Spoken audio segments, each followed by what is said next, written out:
Welcome to the Politics Guys. I'm Michael Baranowski, a political scientist at Northern Kentucky University. So we start this listener mail episode with a comment, I guess call it a comment/correction maybe, about a show we did a while back where we talked about courts being overturned, circuit courts being overturned. And listener Matt wrote in on our website, politicsguys.com. Dear Mike and Jay, I just listened to today's podcast and it was delightful as always. That's always nice to hear. Thank you. He said, but exactly. There's always that, right? However, during your conversation on the Ninth Circuit Federal Appeals Court, Jay inaccurately said that the court is the most overturned court. This is the same point Sean Hannity made on his show, or at least tried to. According to PolitiFact, it was actually the Sixth Court of Appeals. Just a heads up, love the podcast and thanks for what you guys do. Let's make America sane again. So Jay, and I know you had you had sort of a comment, a reaction to that. So I'll let you start off on that. Well, we did, and really, it's a good question because I went back because I always want to make sure that my facts are correct, and it turns out my facts are correct, but it also depends on how you count these things. If you look in terms of pure numbers of cases accepted for cert and overturned. Or at least just cases overturned, the Ninth District is head and shoulders above any other federal circuit. If you look at proportion, I guess the percentage of overturning of those cases accepted for cert, then they are about second or third, depending on the year you look at. And this is something that varies from year to year, obviously.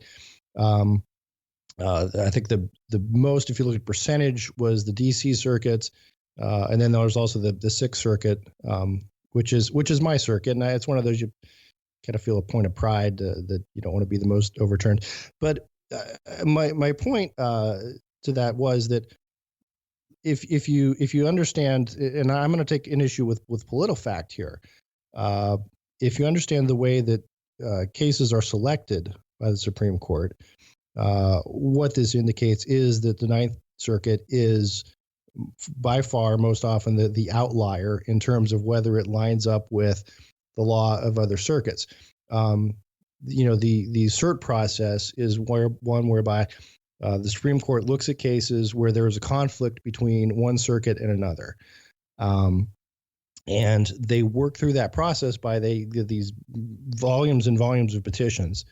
And I would direct everyone to a website that I found, which is, I think, really good, scotusblog.com, which gives you all kinds of great statistical information on the court as it stands today and, historically. Another good one was it's empiricalscotus.com. But if you look at these numbers, it also will explain, the procedure. There used to be as just a pool of law clerks who would read all of these. And it came down to something about 800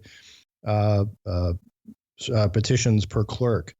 And they would divvy them up. And then there were other justices who have their clerks not participate in the pool, but read every petition.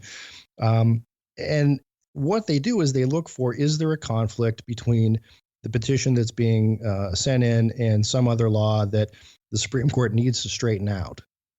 And the Ninth Circuit is by and far the one case where the most number of cases are accepted from cert, and also the one which has the most overturns. And now, again, I know the point you're going to make, Mike, is the Ninth Circuit is also bigger geographically, population-wise, and that might account for the numbers. But I don't think that makes that big a difference, because it's not as if the Supreme Court, wants to make it fair and all circuits get to participate, and they'll take so many cert petitions from each circuit. It's a deliberative process where they look at where are the outliers and what needs to be harmonized that isn't. Yeah, I have some questions for you on that. But before we get to those, I want to thank our first sponsor for today, and that is Brooklyn. Now, I imagine, Jay, you don't spend a whole lot of time talking about or thinking about sheets, right? No, I don't. No, neither do I actually. But It'd be weird if I did. Yeah, it really would. But there's something you use every single night, unless you're, I don't know, sleeping out under the stars, you're doing some weird, austere self-mortification practice, whatever. But maybe you think sheets don't matter all that much, but I can tell you from personal experience, they really can. I mean, I've tried a lot of different sheets and I'm almost always disappointed. But again, my Brooklinen sheets, they make great sheets. I've tried them. I love them. And better yet, they're luxury quality sheets without that typical luxury, incredibly marked up price. Jay, you have Brooklinen sheets too, right? I do. And I like them. I like them a lot. There you go. I love my Brooklinen sheets. And if you try them, I know you'll love them too. And Brooklinen.com has an exclusive offer just for Politics Guys listeners. Get $20 off and free shipping when you use promo code TPG at Brooklinen.com. In fact, Brooklinen's so confident you'll love your new sheets that they offer a risk-free 60-night satisfaction guarantee and a lifetime warranty on all their sheets and comforters. So there's really no reason not to give these sheets a try. Now, the only way to get $20 off and free shipping is to use promo code TPG at Brooklinen.com. That's BROOKLINEN.com, promo code TPG. Brooklinen. These are the best sheets ever. So, Jay, the question I guess I had for you, or at least my understanding, and correct me if I'm wrong here, is though, you look at these overturning rates and all of them almost were like really high. But I think that the thing to keep in mind, right, is that the vast majority of cases that these circuits decide are not overturned. They're not even right. And you could, if you look at it that way, because I know there was discussion when Chuck Schumer threw out a number saying, well, less than 0.02% of the Ninth Circuit cases are reversed. And he's also right there in terms of if you look at you treat every denial of a cert petition as essentially an affirmation of the affirmative of the case below. So yeah, that's exactly right. They only pick the cases that are sort of on the bubble where there's a decent reason why you might overturn it. Right. So I guess the main takeaway from this is you can draw a lot of different conclusions depending on how you interpret the data essentially on overturning. Well, yeah, but I want to throw in one more thing, and this is something that I thought was interesting is why does it matter? Because again, political facts sort of jumped into this, and look, I add it just because it was a little snarky shot at the Ninth Circuit. But the left seems to have this thing about saying, no, where Ninth Circuit isn't the most overruled, and it's a big deal. And my question is, why? Again, I feel certain loyalty that I clerked for the Sixth Circuit, so I don't want anyone dissing my circuit. But to me, I think it's important to realize that in some cases they are the outlier. In terms of the times their rulings disagree with those in most of the rest of the country. So there you go. All right. Well, thanks very much for bringing that to our attention, Matt. I think it led to a pretty interesting discussion on that. So our next listener mail question. And everybody should check out scotusblog.com. And we will make sure. It's really cool. Yeah, we'll put that in the show notes, definitely. So next we have Tyler, who writes, conservatives seem to have this deep conviction that markets will drive down healthcare costs, but do we actually have any evidence of this? I could maybe see it driving down cost of elective procedures in larger markets, but I can't see it having much effect on emergency care, specialized care, or rural markets. I mean, there's basically no example of a pure free market system anywhere in the world that I'm aware of. Conservatives point to Singapore, but Singapore has government mandates and price controls for drugs and procedures. I really see two problems with this idea that markets will drive down healthcare costs. There's the fact that demand is inelastic. That is, if you have cancer, you're going to pay whatever you possibly can to get treatment, even to the point of bankruptcy, or you're going to die. Price plays less of a factor in your decision to get treatment. Either you get treatment or you die. The other is Baumol's cost disease, which is the rise of salaries in jobs that have experienced no increase of labor productivity in response to rising salaries in other jobs that have experienced the labor productivity growth. In other words, doctors can only see one patient at a time, for instance. I mean, this is a pretty common feature of any job that requires a lot of specialized individual attention, like medicine or even in my field, education. So, Jay, what do you think? You're our leading proponent of markets here on the show. Well, what do you think about that? I mean, Tyler seems to express some skepticism. I think Tyler raises a lot of really good questions, and I'll tell you, I don't have any numbers in front of me. I can work to get those next week, though, showing that market drops. And I think the biggest issue, and he sort of hints at it, is in most cases with medical care, the cost is not paid by the consumer. It's paid by some other intermediary, be it the government, be it insurance, or a combination of both. So there is a lack of transparency between the medical provider and the ultimate consumer. And while I think you're absolutely right on something, there's always going to be an inelastic demand. If you're, having a heart attack, you're, going to the hospital, you're not going to, sit down and sort of look about which is the most cost efficient. And in life-threatening situations. But again, that depends. But say you've got something that is a let's call it a run-of-the-mill surgery, whatever, a gallbladder operation or something that's not an emergency procedure. It's not a life and death procedure. It's not something that has to be done immediately in most cases. You would have the opportunity to take a look and say, well, what hospital does this the best, the cheapest? Are there what are my options?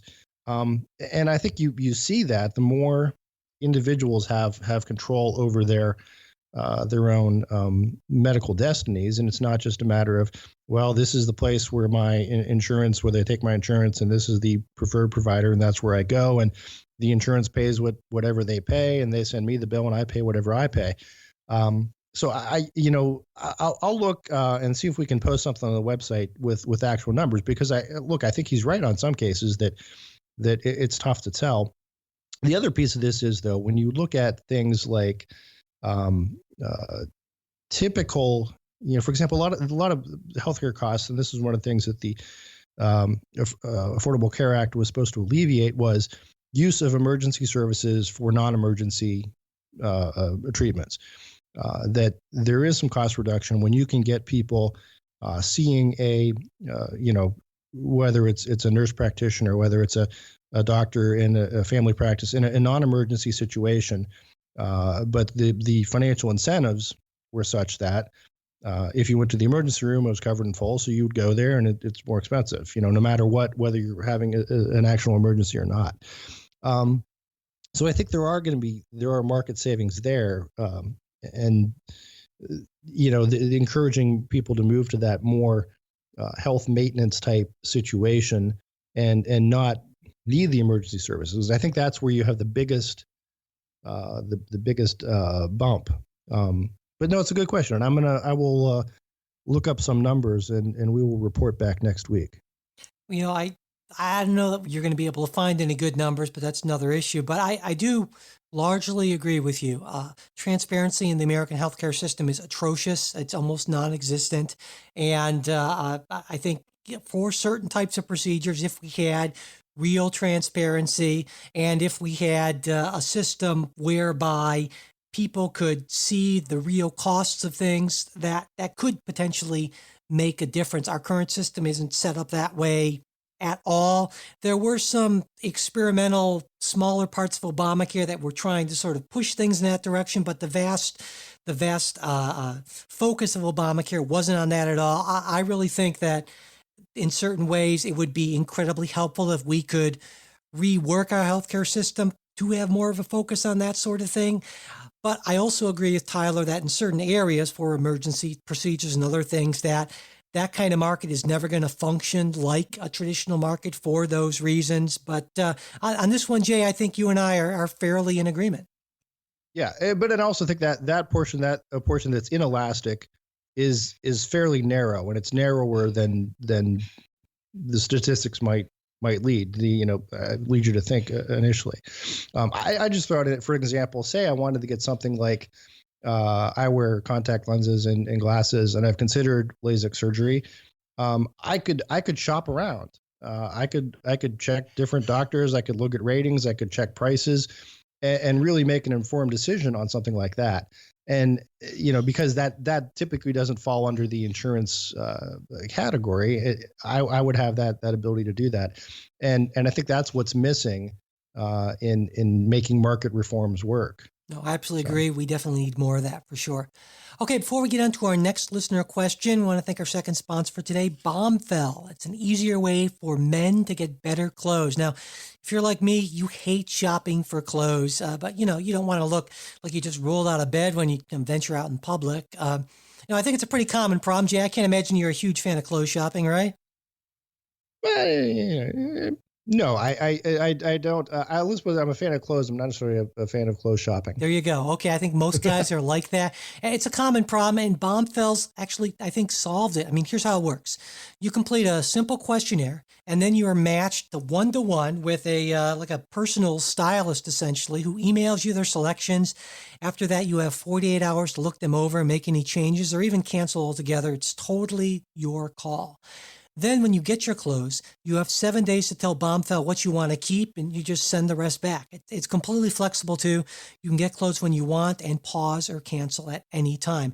And Bombfell never charges above retail price, and they offer free shipping and returns. And if you're skeptical, I get it. I mean, I was skeptical too, but the clothes my Bombfell stylist picked out for me, they looked and fit great. I kept everything, and it definitely upgraded my wardrobe. I mean, it was by far the easiest and most convenient clothes shopping needed a stylist experience. Yeah, there you go. Yeah. So it was easy. It was simple. I really loved it. I was very pleasantly surprised. It was great. So best of all, Bombfell's giving Politics Guys listeners a special offer, $25 off your first purchase. Now, to take advantage of this, just go to bombfell.com/TPG.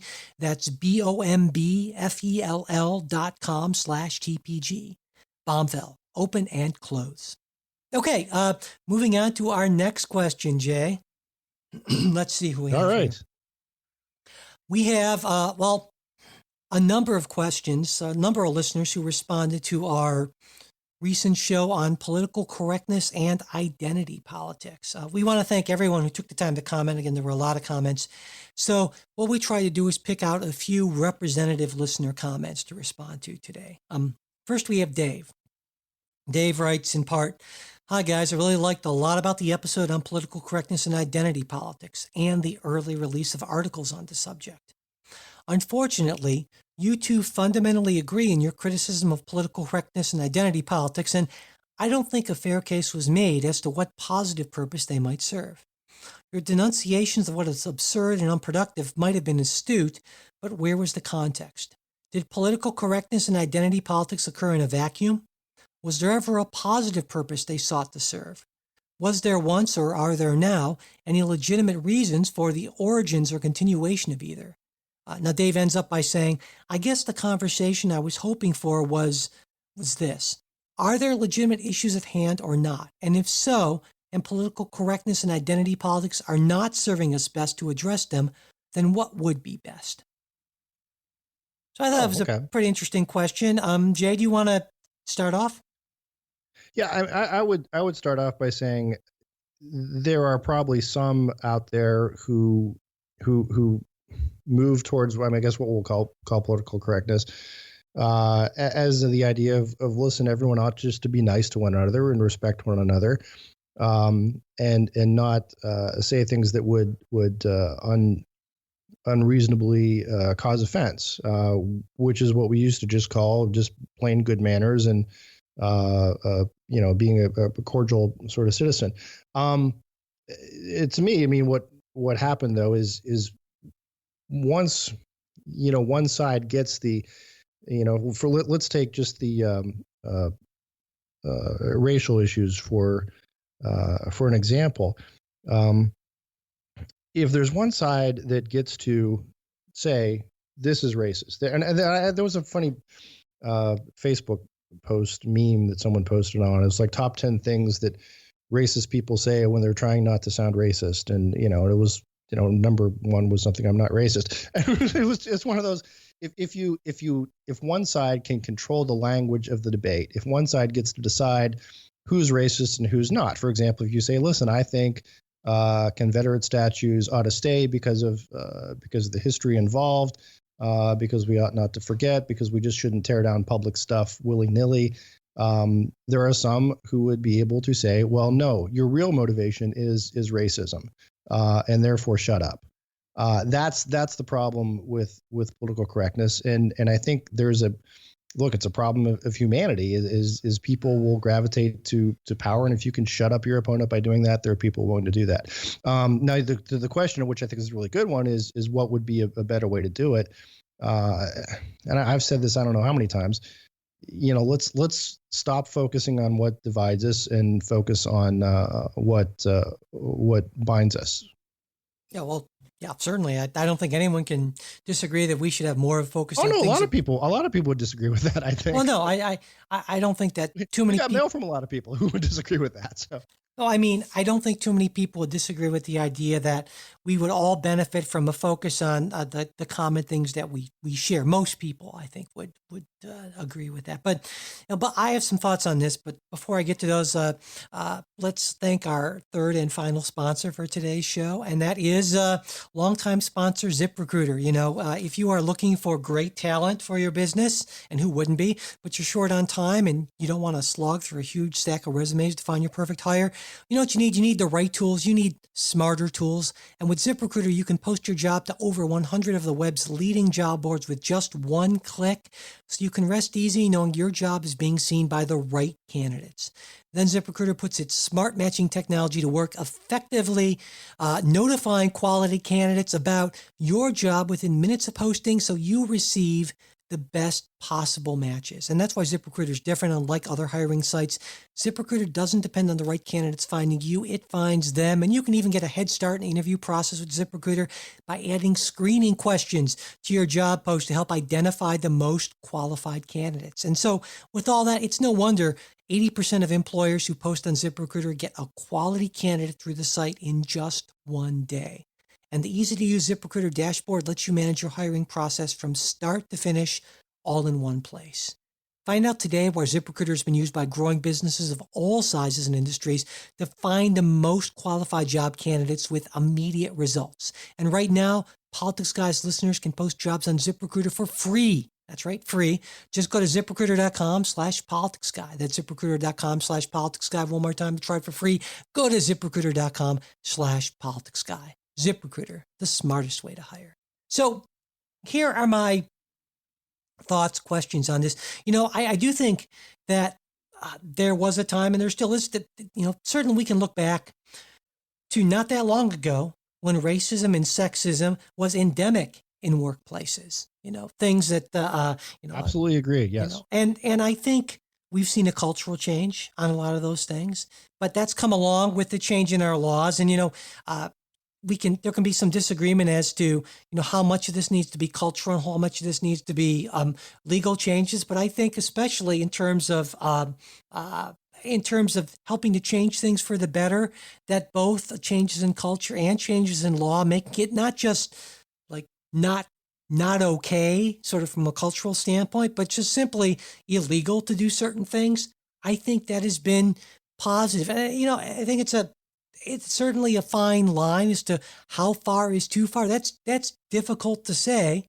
And I think reasonable people can disagree with that. And I think that's why we have a political process. I would be concerned if there weren't a debate on this. We need people who are going to kind of push the envelope on this, and we need people who are going to push back. This is not an easy issue to fall, I think, to deal with. I think still in this country, I think there is still an awful lot of sexism. I think there's an awful lot of racism. And, we're better than we used to be, but I think we have a long way to go. And certainly a lot of conservatives would say that we don't have as long to go, as far to go as I think. And that's, that's why I think it's important to kind of fight this thing out through the political process. Right. But do you think that diminishing the amount of sexism, racism that exists, that the best way to do that is through sort of the constant hectoring of calling everyone who disagrees with you sexist and racist? I think that's where I come down on this, is that I agree Listen, to with the you. extent that racism and sexism exist, sure, real racism and sexism, it ought to be called out. But there is sort of a boy who cried wolf sort of sense to this when um, uh, I think it was Jonah Goldberg who once wrote 10 years ago, so with Jesse Jackson, like if his shirts come back from the cleaner with too much starch, it's Selma all over again.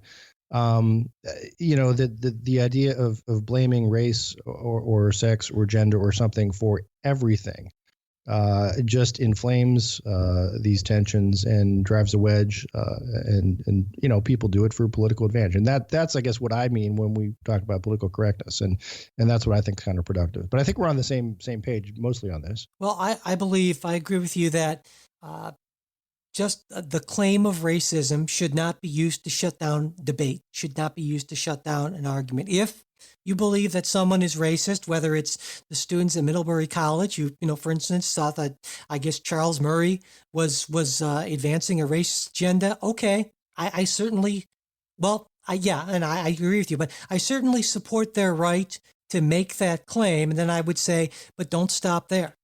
Let's air that claim. Let's discuss it, and let's examine this. So let's not shut down discussion and debate on this. So in that sense, I agree. That's where what you might want to call political correctness goes too far. If it's used as a way to shut down debate, then I have a huge problem with it. But if it's used to simply, advance debate and to spur debate, then I'm all in favor of it. All right. No, I can go for that. All right. Next we have Andrew, who writes, "Hi guys, I was listening to your most recent episode, and in it, Jay says he doesn't support affirmative action. I'm a social liberal." No, I don't. Oh, there you go. So, okay, Andrew's right. And Andrew writes, "I'm a social liberal who grew up very conservative, so I'm torn between what I was brought up on. Affirmative action is the work of Satan, and what my liberal and very hard left friends tell me. Affirmative action is a gift from the tiny baby Jesus." I'm looking for the sane, rational politics guy's opinion. It seems to me like giving advantages to minorities who have been systematically discriminated against is a good idea. And as of right now, I'm of the personal belief that every black person like myself in America, no matter what, should be allowed to go to college for free as restitution for slavery, and then everyone gets a sliding scale based on where their family falls on the poverty scale. I would simply like to pick Jay's brain on why he thinks affirmative action is a bad thing, and if Mike has a rebuttal. I would say it's a bad thing because I guess the simplest thing that I've heard is Justice Roberts' thing. If we want to stop counting by race, then if we want to stop discriminating by race, then let's stop discriminating by race. What it does, it elevates someone's skin color, someone's DNA above the rest of their person. And I think that's wrong. That's un-American, and it's antithetical to what we ought to believe in. What was enshrined in the 14th Amendment, and the Civil Rights Act. That again, and that what Martin Luther King said, that people ought to be judged not by the color of their skin, but by the content of their character. And I think affirmative action, in large part, judges people by the color of their skin. You can say that's in different proportions and different kind of programs. And, when college admissions, well, you can't base them on race, but race can be a factor, so forth. So that's where I come down on that. And, I'm not saying that affirmative action was not is inappropriate at all times. Courts have held, and this is how it started. When you had an institution which had I guess an actual practice of discrimination, they were called upon to remedy that past practice by taking some affirmative action to fix it. And that's, I think, is still appropriate, but that's not really what we see when we say, for example, the court knocked this out years ago, but in like for government contracting programs, so much ought to go to minorities. Well, why? I mean, shouldn't the best contractor get the job? That's what I think troubles me, and it troubles a lot of people. And if you look at the Trump voters, it troubles them. And I think if you want to understand them, I think that's something to think about. That look, if a black student gets here, you get a full ride to college, but the white Appalachian kid who may have grown up in even much worse circumstances doesn't. That seems unfair. Yeah. Well, I think part of the problem, and this is, I guess, my rebuttal, which Andrew asked for. I want to qualify that. I want to take one more thing. If to the extent that full ride is based on race and nothing else. Right, which it can't be by law. Well, right, but so that's race important. Can be a factor, I think, yeah, exactly. So I think part of the problem with this debate, at least as most people understand it, and include, I would imagine, a lot of the aggrieved Trump voters, is that there's a common assumption, I think, among millions of Americans that affirmative action means racial quotas, and that's simply not the case. The courts have ruled actually against racial quotas, and I think that for good reason. Quotas are problematic for all of the reasons that you talked about. But what the court has said is okay are using a person's race membership in a group that has been systematically disadvantaged, disenfranchised in the past as one factor among many. I look at it as kind of like sort of a tiebreaker sort of thing, one thing that you can consider. They said that for a number of reasons. Number one, in part to deal with the effects of past discrimination. And secondly, because institutions can have a legitimate interest in promoting diversity.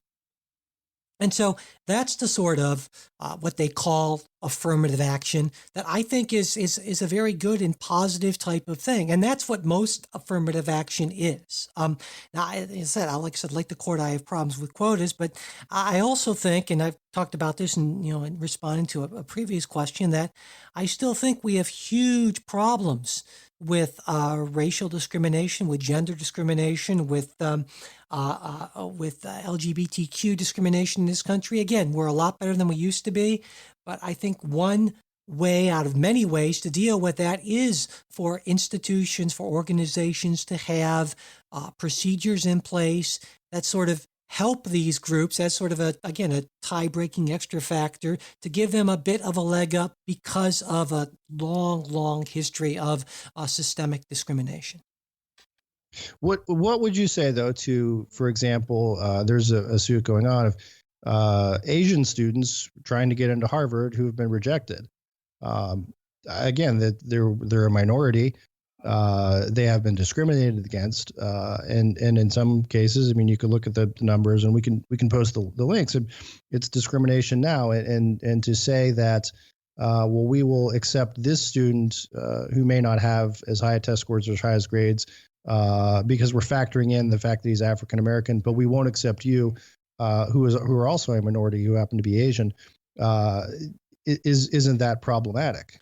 I need to look at the specifics of the case, but my general comment would be, and this is my understanding, could be wrong because I haven't looked at the numbers, but I believe that actually in elite Ivy League schools, Asian students are actually overrepresented based on their percentage in the population. I could be wrong about that, so I think that would be a different matter. But right, again, I wouldn't want to exactly. That's my point. So I don't see that there would be a prima facie case for discrimination than if they're actually overrepresented. But I think it's more when a group is underrepresented. Again, that's see what I mean, though. It's we're not going to take any more Asians because we've got enough already. Thank you. And what does that say to individuals? That's the to me the big problem of the. Look, we're not going to let you in. You're overrepresented. Here's another group that is underrepresented. And you say, but come on, I've got the grades, I've got the test scores. I'm really smart. I would be a great brain surgeon. Nope, no thanks. Maybe it says that's the problem. Maybe it says, hey, it's not all about you. Maybe it's about we as an institution, we have a right to promote certain interests. And you don't have a right to go to Harvard or a right to go to Yale, but we have a right to decide what sort of interests are important for us to promote, and that should have at least some weight in this. I mean, I think you would agree, right, that private organizations have rights to promote their own interests. So, I sure. mean, I think that might be a rebuttal to that, certainly. No, I'm not saying that they don't have a right to promote it. I'm saying they're being unwise in doing so. They're being unwise and unfair in doing so. And what do you mean by unfair? That very pronouncement, we have the right to make this to make this decision. They don't? That is what elects Donald Trump. No. I'm saying when the pronouncement of we're going to decide what's best, and the idea that hey, work hard, do the right thing, and well, it helps if you're the right race. Then I think that's a very problematic message to send. And I look, you want to tell that student, that Asian student, who do you think they're going to vote for in 2020? Sure. It's problematic from a political standpoint, you're saying, but you're not talking about the right to do so, but you're acting with the wisdom. Obviously, a private institution has the right to. I would argue vehemently. Public institutions, University of Texas, that was the lawsuit. The University of Michigan, that was the case you referenced, where the court found diversity, the desire for diversity can be a factor. But those are public institutions. Yeah, and I think those are legitimate public goals. That's a different problem altogether, because I would say they don't have that right to make those kind of selections. That's where we disagree. I think it might in part hinge on how we understand the idea of fairness. It seems to me that you're focusing strictly on fairness to that individual, whereas I'm looking at sort of that. I think that's very important, but I also think we need to look at fairness in a broader societal standpoint. And I take it you don't necessarily agree with that. Nope. Okay, there we go. Nope. All right. I look at people based on the content of their character, not the color of their skin. Okay, you want to I won't even get into. Well, let's just move on. Anyway, we have Jeffrey who writes, "Hi, I've been listening to you guys for the last year, but I'm finding it hard to enjoy your take on issues now. It seems like you guys are both wealthy, entitled white men that lack empathy for minorities.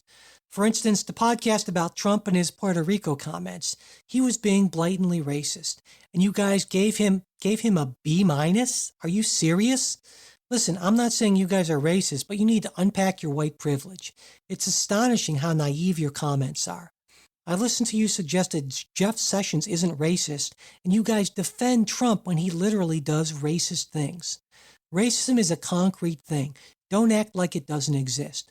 Look up the definition and call it what it is. I can't tell you how frustrating it is to hear wealthy white men be oblivious about race. Just because it doesn't affect you doesn't mean it doesn't exist. I couldn't even listen to the NFL portion of the podcast, not until you unpack your privilege." So there you go, Jay. What do you think? Well, I think that kind of goes to my point. Okay. On the political correctness discussion. The idea that people that whatever I say is necessary, or whatever you say is necessarily a product of our race and so forth. I've said this a number of times before. Look, I get that everyone has different experiences and they come from things from different perspectives. But if we are to accept that our perspective is necessarily limited to our genetics, to our upbringing, and despite the as lucrative as you think podcasting might be, we're not really as wealthy as you might think. Yeah,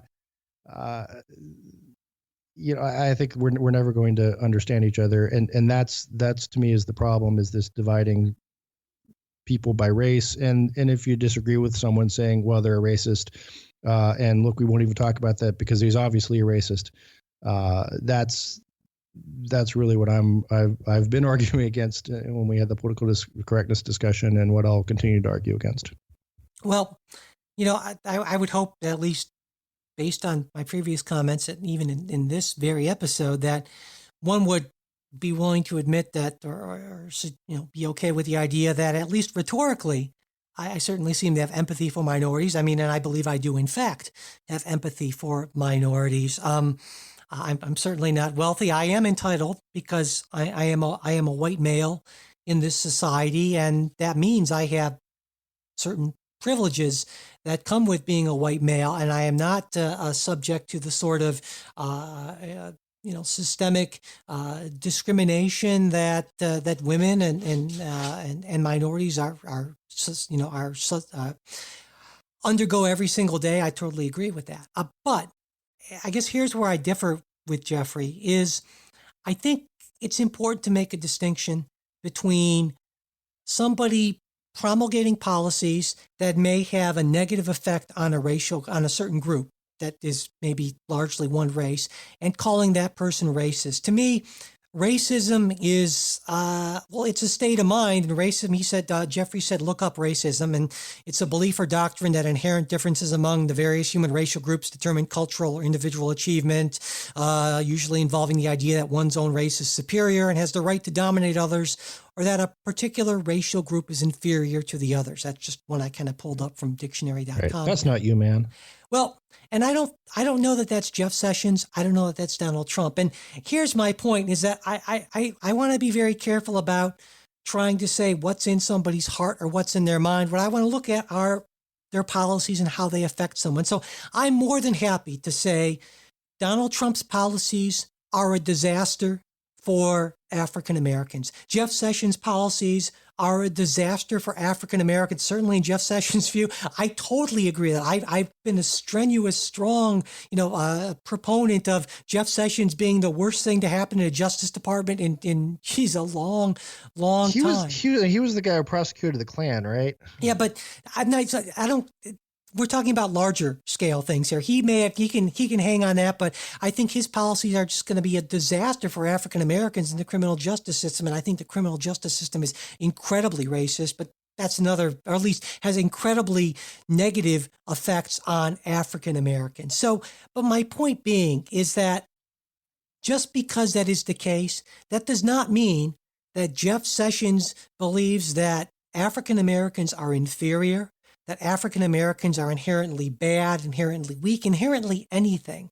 He may believe that, he may not, but my default assumption is to assume that people do not believe that other races are inferior unless they basically say that. And in a way, I think the thing to really focus on here is what are the effects of the policy? Because once we start using terms like racism, I think, number one, we certainly become a lot more divisive because we're trying to tell people what is in their hearts, and that may or may not be true. And people tend to take offense if you tell them what's in their hearts. But what we can do, I think, and what's a lot more productive is to say, well, I don't know what's in your heart, how you feel about this race or this gender, but here's what I know about how this policy is affecting people like me. I just think that's a lot more productive way to look at things. And so that's why I focus on that. And that's why I'm not going to call Jeff Sessions a racist or Donald Trump a racist. I mean, I'll call the neo-Nazi guys racist because they've said, hey, whites are superior. And yeah, right. We should call that out and say that's awful. And I think Donald Trump was incredibly wrong for not immediately calling that out. Does that mean he himself is a racist? I don't know. But to me, in a way, that's not the point. The point is, what are his policies doing to African Americans, to women, to LGBTQ people? And that's what I want to focus on, because I think that's the most likely way we're going to see some change, and not by trying to determine what's in people's hearts. So that's kind of my take on that. That's good. No, I agree with you. I mean, and I would just refer to, there's an old joke, Mike, at least in my circles, of what do you call a Republican who's winning an argument? What do you call Republicans winning an argument? A racist. There you go. But that, again, that just testifies to the power of that word to shut down debate, which I think is what we agree we're both against. Absolutely. I think debate is very important on this. Okay, let's end with one comment that's not about our episode on political correctness and all those things. It's a comment on natural disasters and climate change from Jake, who writes, "My question's about politicizing climate change. Scientists have, as usual, been cautious about attributing Hurricane Harvey to climate change. However, if I understand correctly, certain elements of it are certainly related to warming. For example, warmer sea surface temperatures result in more evaporation, while warmer air can absorb more moisture. According to a report from Reuters, when asked about links between Harvey and climate change, EPA spokeswoman Liz Bowman stated that the EPA is not engaging in attempts to politicize an ongoing tragedy. It seems to me that since climate change and the extreme weather events it aggravates affects all of us and is affected by all of us, it is necessarily a political issue. Certainly, almost nobody argues against government involvement in other such things like trade policy, land management, or border control. Why is politicizing such a dirty word when it comes to climate change, and how can scientists and others rebut such accusations? So, Jay, you want to take that first, or you want me to take that first? Well, I see where Jake's coming from, and I think in part certainly I agree with him. I think oftentimes the standard rhetorical trick is to say, well, you're politicizing this issue. When you think about it, what does politicizing an issue mean? Well, it means, some people would say, well, taking an issue and suggesting that the political system should have some involvement in it. And that's one way of looking at it. And I think certainly in that sense, every issue or many issues can and rightfully should be politicized in that way. And so I agree. I think that while, it's difficult to attribute, and certainly climate scientists wouldn't attribute any individual storm to climate change, climate scientists in general would say that with climate change, we would expect to see more extreme weather events, so forth and so on. And so, yeah, I think it's a way of talking about the issue. And I guess I would say that I understand that what some people object to is saying, listen, is this idea that we're not focusing on taking care of the people who are affected by the tragedy, but we immediately want to move to the political realm and not focus on the actual human tragedy of this particular event.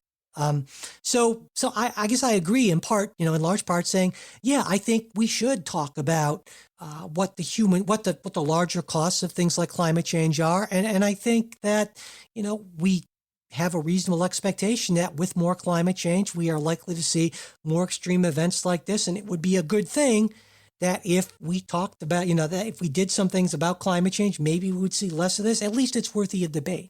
So, Jay, your thoughts? I think you're sort of right, sort of wrong. I would agree that when we're talking about climate policy, emissions policy, those are necessarily political discussions. And we ought to have them as political discussions. The weather, however, I think is not a political discussion, and that's what I think he might be getting at. It's one thing to say that we ought to address climate change. It's something else to say, vote for me and you'll have less hurricanes, or the idea that this hurricane was caused, and some on the left even we're saying that this is sort of this justice of the earth striking back against Houston, which is the oil and gas producer, and which again, that's pretty scientific. But that idea is what I think bugs me about politicizing this, is that whatever natural disaster happens, that there is somehow some kind of hook of blaming it on. Well, this is why that hurricane happened. It's Republicans in Congress, which is ludicrous, and I think most people see that as ludicrous.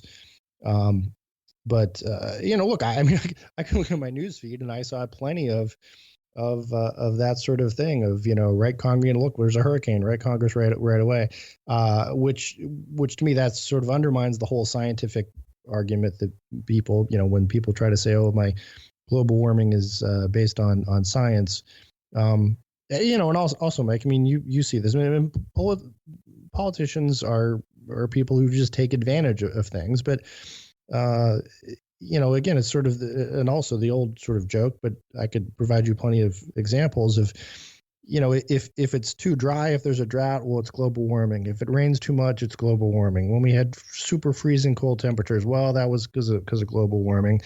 Too many hurricanes, global warming, not enough hurricanes. I mean, it's just sort of when that is always the answer. That's what I think is improper politically. Yeah, we stumbled over that word, improperly politicizing. I guess, you ought not to politicize the weather, I think is the easiest way for me to state that. Well, of course, we on the left call it climate change as opposed to global warming. But anyway, why is that? But go ahead. But never mind. But let me just it used to be global warming. What happened? I think climate change is a little more precise or a little more correctly representative of a term, actually. Right. But anyway, it can encompass it encompasses all conditions. Well, because there are a variety of conditions that relate to. But anyway, I see your point. All right. And this relates actually to something we talked about on our Saturday show with gun deaths, gun tragedies, mass shootings, and so forth. And so I agree to a certain extent, but I also I understand the impulse, because the frustrating thing is, let's say you have an issue that is a hugely important issue, but that is difficult to focus public attention on, like the massive number of gun suicides every single year in the United States, like the longer term effects of climate change. So how do you get people to focus? Well, like you said, politicians and interest groups seize on events that are even tangentially connected to use them to try to focus public attention. It is, I think, people who honestly look at it would say it is a sort of a bait and switch. The argument for it is it's a bait and switch with a sort of for a noble end sort of thing. So it's kind of a noble misleading as opposed to a noble lie, I suppose. And it is frustrating. If you believe that action needs to be taken on something that's just really hard to drum up any kind of public concern about, what do? Well, you would feel that you were failing in your mission to try to, save millions of lives, or, to improve the quality of people's lives, if you didn't take advantage of whatever you could, and even if you had to be a little bit misleading to serve a greater end. So I get that. I wish if they didn't, as the East Anglia email said, had to hide the decline. Well, yeah, and that's a whole. It was for a greater good. Well, a whole other issue, but yeah, I understand. I understand the impulse, and again, it's a bipartisan impulse, certainly, to do that sort of thing. And I wish there were a better way. I wish that people on the left could say, this isn't. We can't say that this storm is caused by global warming, but listen, let's take this opportunity to think about what the connections may be and so forth, and have a discussion. But that doesn't get people sucked in. People want to say, oh my God, there's a storm, it's caused by climate change, and we need to do something now, because that's just kind of how most people are, and how do you change human nature in that? I don't think you do. And that's the frustration of people who are trying to deal with changing policies that aren't immediately evident to people, the long-term negative effects. And so I sympathize, but I understand what you're saying. I'd say also, every media narrative and every political narrative needs to have a villain in order to stick. And I think that's just part of our conscience. That's what we look for in every one of these stories. There's, okay, this happens. Who are the good guys? Who's the bad guy? And in things like natural disasters, it is difficult to point to a bad guy, but darn it, they're going to find one. And I think there's a lot of that goes on too. Well, I think some people are, and this is a problem. I think if people who get a lot of their news from very ideological sources or from their media feeds, they're going to see a lot more of these nuts pop up, because of course people on the right will start, we'll start liking and forwarding this, look at this ridiculous nut on the left who says that bad weather's caused by Republicans in Congress. And, I don't see hardly any of that, because, I'm not tied into that sort of silo of information. But, that's the problem with how our media system and how social media and filtering kind of emphasize this sort of thing. And we didn't see that, 10, 20 years ago. So I think it's just made the problem worse. But anyway, here on this show, we try to avoid good guys and bad guys, villains and heroes, and just focus as much as we can on, understanding motivations and incentives and so forth. So I like to think that's what makes us at least a little bit different. So we try. There you go. We try. Absolutely. All right. Well, that does it for this episode. Thanks, everyone, for listening. I hope you like what you heard, and that you will check out today's sponsors. Brooklyn and Politics Guys listeners get $20 off and free shipping by using promo code TPG at brooklinen.com. Bombfell, where Politics Guys listeners get $25 off their first purchase by going to bombfell.com/TPG. And ZipRecruiter, Politics Guys listeners can post jobs on ZipRecruiter for free. Just go to ZipRecruiter.com/politicsguy. And listener support, big help to us. If you'd like to help us out, go to politicsguys.com, click on the Patreon link. If you want to keep the show going without doing anything at all, you can just share this episode with friends and followers, pass along our new show, post in tweets or like the show, review the show, rate the show on iTunes. If you want to get in touch with us, we're at mail@politicsguys.com. We're also on Facebook at facebook.com/politicsguys page and Twitter at politicsguys. The executive producers of the Politics Guys are Michael Baranowski, Jay Carson, Jay. Geez, I got your name wrong, Jay. Jay Corson. Geez, what is that? Jay Carson, Trey Oendorf, and Bruce Johnson. Today's show is produced by Michael Baranowski. We'll be back with a new show on Saturday. We hope you'll join us.